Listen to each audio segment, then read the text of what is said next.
The visit to Equipe Eton and APAO with ActionAid was a practical demonstration of the socio-ecological model, showcasing how addressing ingrained patriarchal values is driven at multiple levels. ActionAid, an international NGO, supports women in Vanuatu through initiatives like the Mama's Poultry Hub in APAO, described as the cornerstone of women's economic livelihoods.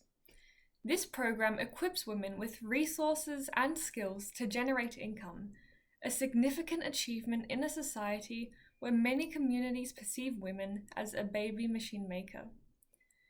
Additionally, ActionAid supported the formation of the Women I Talk Together network. The network amplifies women's voices through female representation in the ICJ delegation, COP29 delegation, and through the GEDSI technical advisor. This intercultural experience broadened my horizons on both ends of the spectrum. I had no idea that women in Vanuatu were so severely confined to domestic roles. Nor was I aware of the reach of feminist movements and the diversity of empowering programs. The visit also highlighted the resilience of communities. In Eton, Flora Vanu showed us sandy soccer fields which used to be sandless, and open areas that were once thick with trees. Despite the landscape-altering effects of cyclones, communities adapted to these changes. This site visit reminded me of Arno Plasch's presentation, where he quoted a Ni Vanuatu saying, "I change together with climate change." This week, that phrase stopped being just words and transformed into a tangible experience. The first key step in my team's process was establishing a strong framing and reframing of our problem. This created a shared mindset, as team members had a common language and a clear vision. This foundational step built cohesion, reduced misunderstandings, and fostered collaboration.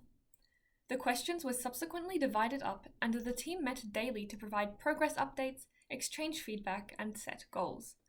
In addition to working on the reframing section, my role included motivating the team and building momentum by initiating the division of tasks and setting time-specific goals.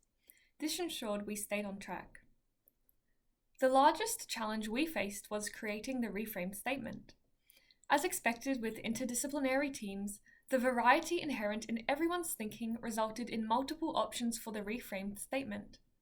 However, through everyone presenting their preferred option to the group, then voting, our group democratically selected the statement.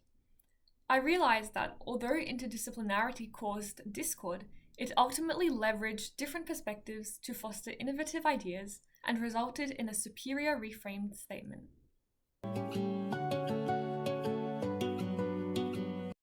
I learned about the multifaceted nature of labour mobility from Georgia Noy, Minnie Bani, and Henry Tamashiro. I used to think that seasonal work abroad was solely positive for Vanuatu due to its significant contributions to their GDP.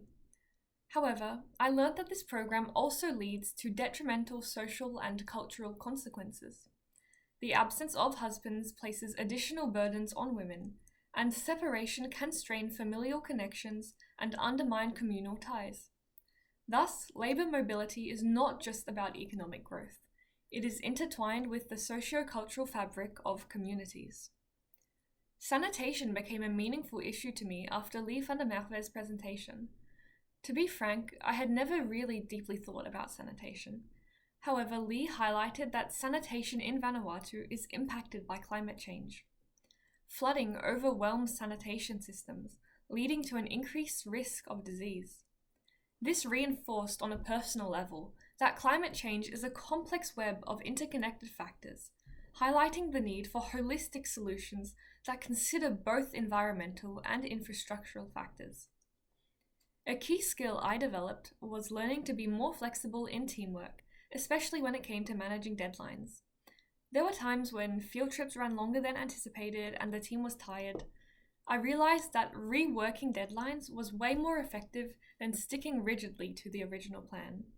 This flexibility reduced pressure, improved team morale, and gave everyone the space to contribute more effectively.